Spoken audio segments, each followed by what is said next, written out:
Lecture du livre du prophète Isaïe.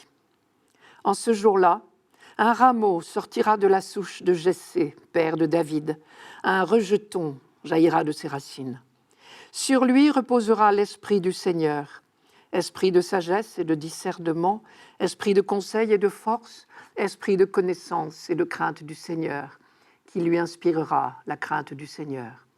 Il ne jugera pas sur l'apparence, il ne se prononcera pas sur des rumeurs. Il jugera les petits avec justice. Avec droiture, il se prononcera en faveur des humbles du pays. Du bâton de sa parole, il frappera le pays. Du souffle de ses lèvres, il fera mourir le méchant. La justice est la ceinture de ses hanches. La fidélité est la ceinture de ses reins. Le loup habitera avec l'agneau. Le léopard se couchera près du chevreau. Le veau et le lionceau seront nourris ensemble. Un petit garçon les conduira. La vache et l'ours auront même pâture. Leurs petits auront même gîte. Le lion, comme le bœuf, mangera du fourrage. Le nourrisson s'amusera sur le nid du cobra et sur le trou de la vipère. L'enfant étendra la main. Il n'y aura plus de mal ni de corruption sur toute ma montagne sainte, car la connaissance du Seigneur remplira le pays, comme les eaux recouvrent le fond de la mer.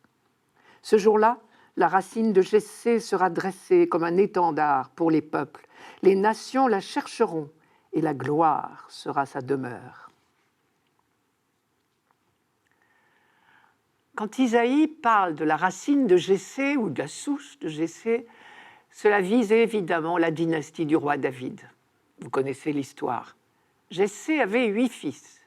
Et parmi les 8, Dieu a envoyé son prophète Samuel choisir un roi. Or, curieusement, sur les conseils de Dieu, Samuel n'a choisi ni le plus âgé, ni le plus grand, ni le plus beau, ni le plus fort, mais le plus jeune, celui qui était berger dans les champs avec les bêtes. Et c'est ce petit David qui est devenu le plus grand roi d'Israël. Et c'est là que Jessé est devenu célèbre. Il est le père du roi David.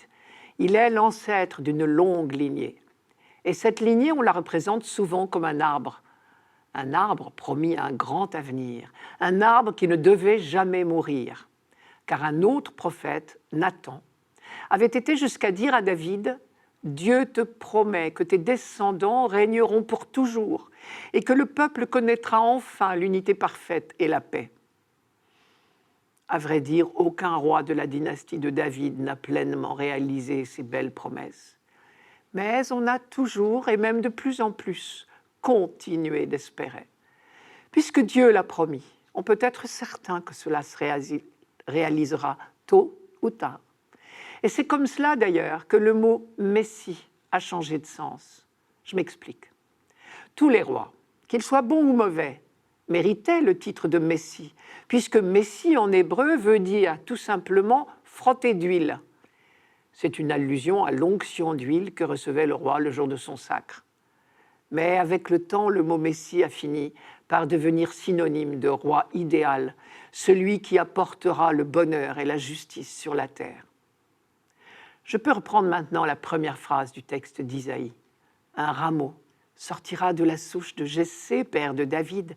Un rejeton sortira de ses racines.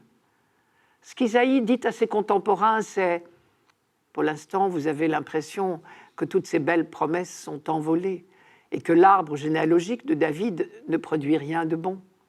Mais même d'un arbre mort, d'une souche, vous savez bien, Dieu peut faire ressurgir un rejeton inattendu. Soyez-en sûrs, tôt ou tard, le Messie viendra. Et sur ce Messie-roi reposera l'Esprit du Seigneur. » Et vous l'avez remarqué, les dons de l'Esprit sont au nombre de 7, parce que dans la Bible, c'est le chiffre de la plénitude. Vous avez noté aussi l'insistance sur la crainte du Seigneur. Sur lui reposera l'Esprit du Seigneur, esprit de sagesse et de discernement, esprit de conseil et de force, esprit de connaissance et de crainte du Seigneur, qui lui inspirera la crainte du Seigneur. À l'époque d'Isaïe, quand on parle de crainte de Dieu, cela veut dire une attitude filiale, faite de confiance et de respect. Le roi Messie, quand il viendra, se conduira envers Dieu comme un fils, c'est-à-dire qu'il gouvernera son peuple comme Dieu le veut. Alors nous comprenons l'insistance du prophète sur la justice. Elle sera le mot d'ordre de ce roi idéal. Justice est la ceinture de ses hanches, fidélité la ceinture de ses reins. On sait qu'Isaïe avait de gros reproches à faire à ses contemporains sur ce sujet. Et Isaïe continue. Comme un bâton, sa parole frappera le pays. Le souffle de ses lèvres fera mourir le méchant.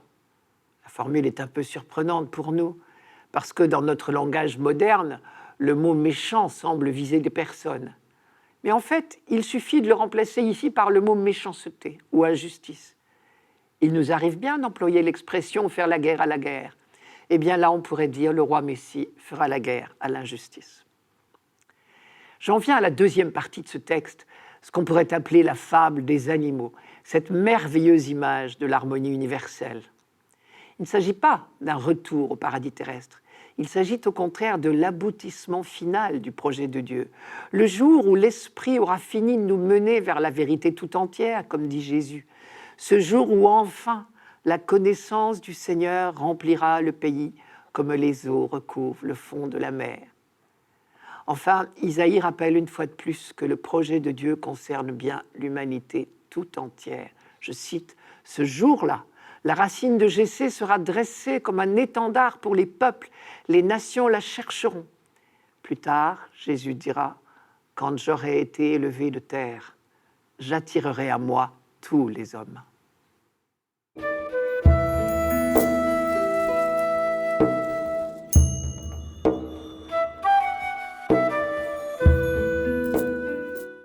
Psaume 71. Dieu, donne au roi tes pouvoirs, à ce fils de roi ta justice. Qu'il gouverne ton peuple avec justice, qu'il fasse droit aux malheureux. En ces jours-là fleurira la justice, grande paix jusqu'à la fin des lunes.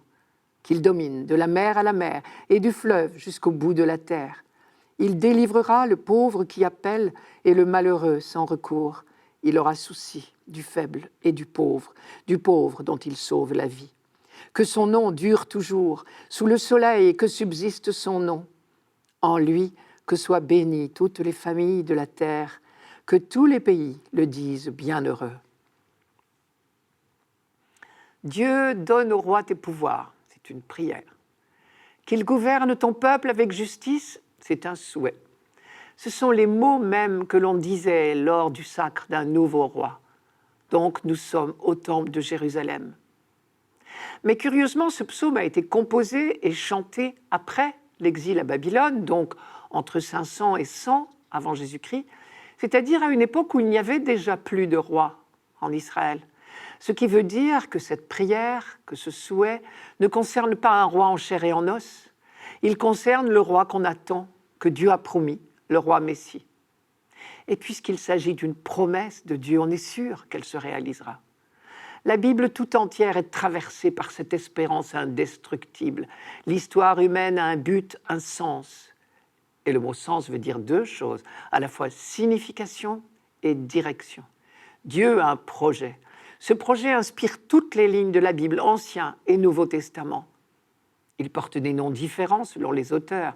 Par exemple, c'est le jour de Dieu pour les prophètes, le règne des cieux pour saint Matthieu, le dessein bienveillant pour saint Paul, mais c'est toujours du même projet qu'il s'agit. Ce projet sera réalisé par le Messie, et c'est ce Messie que les croyants appellent de tous leurs vœux lorsqu'ils sentent ce psaume au temple de Jérusalem. Son projet de bonheur, Dieu l'avait déjà annoncé dès sa première parole à Abraham, au chapitre 12 de la Genèse, alors que celui-ci ne s'appelait encore que Abram. Dieu lui avait promis « En toi seront bénies toutes les familles de la terre ». Et je crois qu'il est très important de ne jamais oublier que dès le début de la révélation biblique, il est clair que l'humanité tout entière est concernée, même si on ne l'a pas compris tout de suite. Le peuple d'Israël a découvert peu à peu qu'il est élu non pas pour garder son beau secret pour lui tout seul, mais pour annoncer au monde le projet de Dieu. Notre psaume ne dit pas autre chose. En lui, sous-entendu le roi Messie, que soient bénies toutes les familles de la terre, que tous les pays le disent bienheureux. Et un autre verset reprend une autre promesse de Dieu à Abraham, au chapitre 15 de la Genèse cette fois. Je cite, « Le Seigneur conclut une alliance avec Abraham en ces termes, « C'est à ta descendance que je donne ce pays, du fleuve d'Égypte au grand fleuve, le fleuve Euphrate. » Et le psaume répond en écho, « Qu'il domine de la mer à la mer et du fleuve jusqu'au bout de la terre. » Nous sommes peut-être un peu surpris qu'on puisse tant rêver d'un roi et d'un roi qui domine sur toute la planète, de la mer à la mer et du fleuve jusqu'au bout de la terre. Nos empereurs les plus ambitieux n'ont jamais osé rêver jusque-là. Mais il ne faut pas oublier que dans la Bible, c'est en définitive le peuple qui est au centre de la promesse. Le roi n'est qu'un instrument dans la main de Dieu, un instrument au service du peuple. Et ce peuple aura la dimension de l'humanité.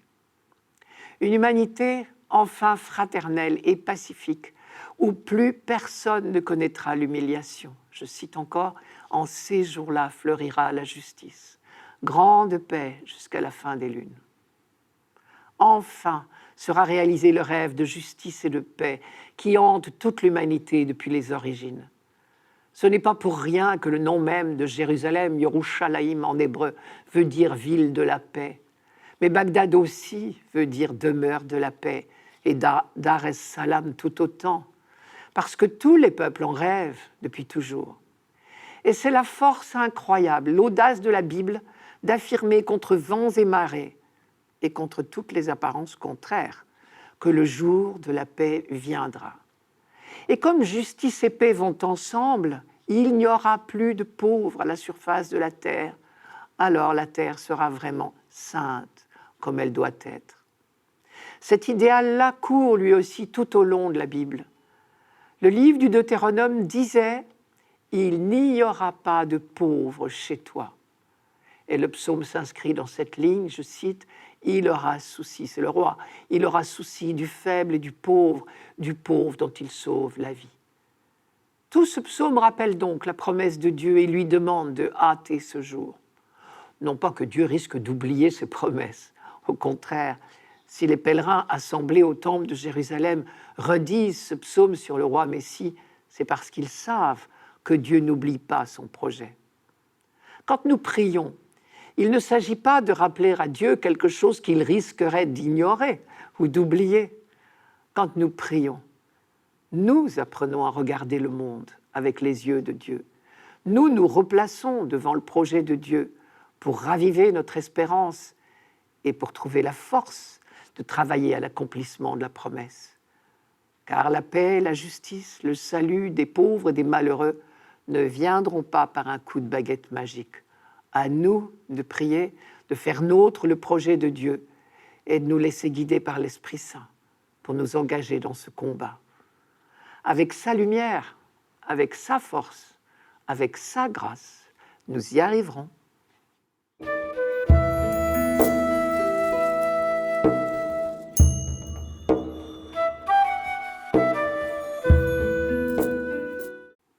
Lecture de la lettre de saint Paul apôtre aux Romains. Frères, tout ce qui a été écrit à l'avance dans les livres saints l'a été pour nous instruire, afin que, grâce à la persévérance et au réconfort des Écritures, nous ayons l'espérance. Que le Dieu de la persévérance et du réconfort vous donne d'être d'accord les uns avec les autres, selon le Christ Jésus. Ainsi, d'un même cœur, d'une seule voix, vous rendrez gloire à Dieu, le Père de notre Seigneur Jésus-Christ. Accueillez-vous donc les uns les autres, comme le Christ vous a accueillis, pour la gloire de Dieu. Car je vous le déclare, le Christ s'est fait le serviteur des Juifs en raison de la fidélité de Dieu pour réaliser les promesses faites à nos pères. Quant aux nations, c'est en raison de sa miséricorde qu'elles rendent gloire à Dieu. Comme le dit l'Écriture, c'est pourquoi je proclamerai ta louange parmi les nations, je chanterai ton nom. Voilà une phrase à écrire en lettres d'or. Tout ce qui a été écrit à l'avance dans les livres saints l'a été pour nous instruire, afin que nous ayons l'espérance. Être convaincu que l'Écriture n'a qu'un but, celui de nous instruire, et qu'elle est pour nous source d'espérance, c'est la meilleure clé pour l'aborder. À partir du moment où nous abordons la Bible avec cet a priori positif, les textes s'éclairent. Pour le dire autrement, l'écriture est toujours bonne nouvelle. Concrètement, cela veut dire que si nous ne trouvons pas dans les textes une parole libérante, une bonne nouvelle, c'est que nous ne les avons pas compris. Ce n'est pas un péché de ne pas comprendre. Il faut seulement continuer à travailler pour découvrir la bonne nouvelle qui est toujours dans l'Écriture. Quand nous acclamons la parole de Dieu à la messe, ou bien quand nous disons « évangile », c'est-à-dire « bonne nouvelle » de Jésus-Christ, notre Seigneur, ce n'est pas une simple façon de parler, c'est le contenu même de notre foi. Comme dirait La Fontaine, un trésor est caché dedans. À nous de creuser le texte pour le découvrir. Pas étonnant que l'Écriture nourrisse notre espérance, puisqu'elle n'a en définitive qu'un seul sujet, l'annonce du fantastique projet de Dieu, ce que Paul appelle le dessein bienveillant de Dieu, c'est-à-dire la parole d'amour de Dieu à l'humanité. Je reviens à la lettre aux Romains. Paul continue par un rappel à l'ordre bien concret, adressé aux chrétiens de Rome. « Accueillez-vous donc les uns les autres, comme le Christ vous a accueillis. » On peut en déduire aussitôt qu'il y avait un problème. On ne sait pas par qui Paul était informé de ce qui se passait dans cette communauté où il n'était jamais allé. Mais à lire entre les lignes, on devine qu'il y avait un conflit entre deux camps, les chrétiens d'origine juive et ceux d'origine païenne.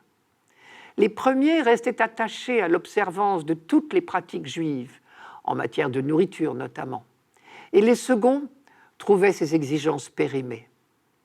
Nous connaissons bien ce problème qui a empoisonné très vite la vie des communautés chrétiennes. Selon les lieux et les communautés, il pouvait jouer dans les deux sens. Soit les chrétiens d'origine juive voulaient imposer les pratiques juives à ceux qui étaient issus du paganisme, soit les chrétiens issus du paganisme se considéraient comme des esprits supérieurs parce qu'ils ne s'astreignaient pas à des pratiques jugées surannées. À Rome, il s'agit peut-être de ce second cas. En tout cas, il est clair que la discorde et peut-être le mépris s'installaient. Dans les versets qui précèdent notre passage d'aujourd'hui, Paul leur a dit « Recherchons donc ce qui convient à la paix et à l'édification mutuelle. » Et aussi que chacun de nous cherche à plaire à son prochain en vue du bien pour édifier, sous-entendu pour édifier la communauté. Édifier, c'est un mot du vocabulaire de la construction. Paul veut dire par là que chacune de nos communautés chrétiennes est un édifice à construire au jour le jour. Encore faut-il que nous y mettions un peu du ciment, de la patience et de la tolérance. Ici, il leur dit que le Dieu de la persévérance et du réconfort vous donne d'être d'accord les uns avec les autres selon le Christ Jésus. Comme toujours, la règle de la conduite des chrétiens doit être d'imiter le Christ lui-même. Accueillez-vous donc les uns les autres comme le Christ vous a accueillis. Et qu'a fait le Christ ? Paul précise, le Christ s'est fait le serviteur des Juifs, ce qui est une allusion au personnage du serviteur décrit par Isaïe. Vous vous souvenez de ces 4 textes des chapitres 42 à 53 du livre d'Isaïe qui décrivent le serviteur de Dieu. Choisi par Dieu, le texte dit même qu'il est l'élu de Dieu, le serviteur, instruit chaque matin par la parole, donne sa vie pour ses frères. Et grâce au don de sa vie, il sauve ses frères. Et mieux encore, le salut de Dieu parvient à toutes les nations. Et manifestement, quand Paul écrit aux Romains, il est imprégné de ces 4 textes. Et il relie la vie du Christ à leur lumière. Grâce au don que Jésus a fait de sa vie, tous sont sauvés. Les Juifs, à cause de l'alliance avec Israël, les anciens païens, par pure grâce. Il n'est donc pas question pour qui que ce soit d'invoquer une quelconque supériorité. Tout est l'œuvre du Christ. Si le Christ s'est fait le serviteur des Juifs, c'est en raison de la fidélité de Dieu à ses promesses. Mais c'est en raison de la miséricorde de Dieu que les nations païennes peuvent lui rendre gloire. Conclusion, accueillez-vous mutuellement, juifs ou païens devenus chrétiens. Ne vous occupez plus de votre passé respectif. Chantez seulement la gloire de Dieu, sa fidélité pour les uns, sa miséricorde pour les autres.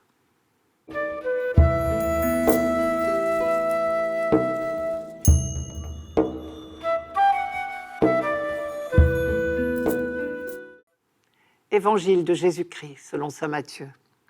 En ces jours-là, paraît Jean le Baptiste, qui proclame dans le désert de Judée « Convertissez-vous, car le royaume des cieux est tout proche ». Jean est celui que désignait la parole prononcée par le prophète Isaïe. « Voix de celui qui crie dans le désert, préparez le chemin du Seigneur, rendez droits ses sentiers. » Lui, Jean, portait un vêtement de poil de chameau et une ceinture de cuir autour des reins. Il avait pour nourriture des sauterelles et du miel sauvage. Alors Jérusalem, toute la Judée et toute la région du Jourdain se rendaient auprès de lui, et ils étaient baptisés par lui dans le Jourdain, en reconnaissant leurs péchés. Voyant beaucoup de pharisiens et de sadducéens se présenter à son baptême, il leur dit « Engeance de vipères, qui vous a appris à fuir la colère qui vient ? Produisez donc un fruit digne de la conversion. N'allez pas dire en vous-même, nous avons Abraham pour père, car je vous le dis, des pierres que voici, Dieu peut faire surgir des enfants à Abraham. Déjà la cognée se trouve à la racine des arbres. Tout arbre qui ne produit pas de bons fruits va être coupé et jeté au feu. Moi, je vous baptise dans l'eau, en vue de la conversion. Mais celui qui vient derrière moi est plus fort que moi, et je ne suis pas digne de lui retirer ses sandales. Lui vous baptisera dans l'Esprit Saint et le feu. Il tient dans sa main la pelle à vanner, il va nettoyer son aire à battre le blé, et il amassera son grain dans le grenier. Quant à la paille, il la brûlera au feu qui ne s'éteint pas. Quand Jean-Baptiste commence sa prédication, l'occupation romaine dure depuis 90 ans à peu près. Le roi Hérode a été laissé en place par les Romains, mais il est unanimement détesté. Les partis religieux sont divisés et on ne sait plus très bien qui y croire. Il y a les collaborateurs et les résistants. Régulièrement, un exalté fait parler de lui, promet le salut, mais cela se termine toujours mal. Et c'est dans ce contexte que Jean-Baptiste se met à prêcher. Il vit dans le désert de Judée, entre le Jourdain et Jérusalem. Mais à vrai dire, cette région n'est pas totalement désertique. Mais ce qui intéresse Matthieu quand il parle de désert, ce n'est pas le degré de sécheresse, c'est le sens spirituel du désert. Il a en tête toute la résonance de l'expérience d'Israël au désert pendant l'Exode et la méditation des prophètes sur l'alliance conclue là-bas, dans la ferveur de ce que le prophète Osée appelle des fiançailles. Jean-Baptiste paraît, et tout son vêtement de poil de chameau, comme sa nourriture, sauterelles et miel sauvage, qui sont typiques des ascètes du désert, tout l'apparente au grand prophète de l'Ancien Testament. Certains même ont pensé qu'il était peut-être le prophète Élie, dont on attendait le retour pour la fin des temps. Par sa prédication aussi, Jean-Baptiste rejoint les prophètes. Comme eux, il a un double langage, doux, encourageant pour les humbles, dur, menaçant pour les orgueilleux. Le but, c'est de rassurer les petits, mais de réveiller ceux qui se croient arrivés, comme on dit, ou plus exactement d'attirer leur attention sur leur comportement. Par exemple, plus qu'une insulte, l'expression « engeance de vipère » est une mise en garde. Cela revient à dire « vous êtes de la même race que le serpent tentateur, le diviseur du paradis terrestre ». Et ces auditeurs, habitués au langage des prophètes, savent bien qu'au fond, ce n'est pas à des personnes ou à des catégories de personnes que Jean-Baptiste s'en prend, mais à des manières d'être. Et donc Jean-Baptiste annonce le jugement comme un tri qui se fera non pas entre des personnes, mais à l'intérieur de chacun de nous. Et pour cela, il emploie l'image du feu. Nous l'avions rencontré dans le même sens chez Malachie, il n'y a pas longtemps. Vous vous souvenez, Malachie disait « Voici que vient le jour du Seigneur, brûlant comme la fournaise. Tout ce qui est mort, desséché, entendons dans nos manières d'être, sera coupé, brûlé. » Mais on sait bien que si le jardinier fait ce tri, c'est pour permettre aux branches bonnes de se développer. Le cultivateur fait un tri analogue au moment de la moisson. Le grain sera amassé dans le grenier, la paille sera brûlée. Ce qui est bon en chacun de nous, même si c'est très peu, sera précieusement engrangé. Cela aussi, c'est une bonne nouvelle. Il y a en chacun de nous des comportements, des manières d'être dont nous ne sommes pas très fiers. Ceux-là, nous en serons débarrassés. Mais tout ce qui en chacun de nous peut être sauvé sera sauvé. Et Jean-Baptiste dit bien que c'est Jésus qui fera ce tri. Celui qui vient derrière moi, dit-il, vous baptisera dans l'Esprit Saint et le feu. Il tient dans sa main la pelle à vanner. Il va nettoyer son aire, abattre le blé, et il amassera le grain dans son grenier. Quant à la paille, il la brûlera dans un feu qui ne s'éteint pas. Cela revient à dire que Jésus de Nazareth est Dieu. Car dans tout l'Ancien Testament, Dieu a été présenté comme le seul juge, celui qui sonde les reins et les cœurs, celui qui connaît tout homme en vérité. Et Jean-Baptiste marque bien la différence. Lui-même n'est pas le Messie. C'est Jésus et personne d'autre qui baptisera, c'est-à-dire qui plongera l'humanité dans le feu de l'Esprit Saint. Je dis le texte, « Moi, je baptise dans l'eau », sous-entendu parce que je ne suis qu'un homme. Mais lui vous baptisera dans l'Esprit Saint et le feu. Qui dispose à son gré de l'Esprit de Dieu, sinon Dieu lui-même ? Si le prophète Joël était là au bord du Jourdain, il pourrait dire « Vous voyez, je vous l'avais bien dit, le jour est enfin venu où Dieu répand son esprit sur toute chair. À nous de nous laisser emporter dans ce feu. »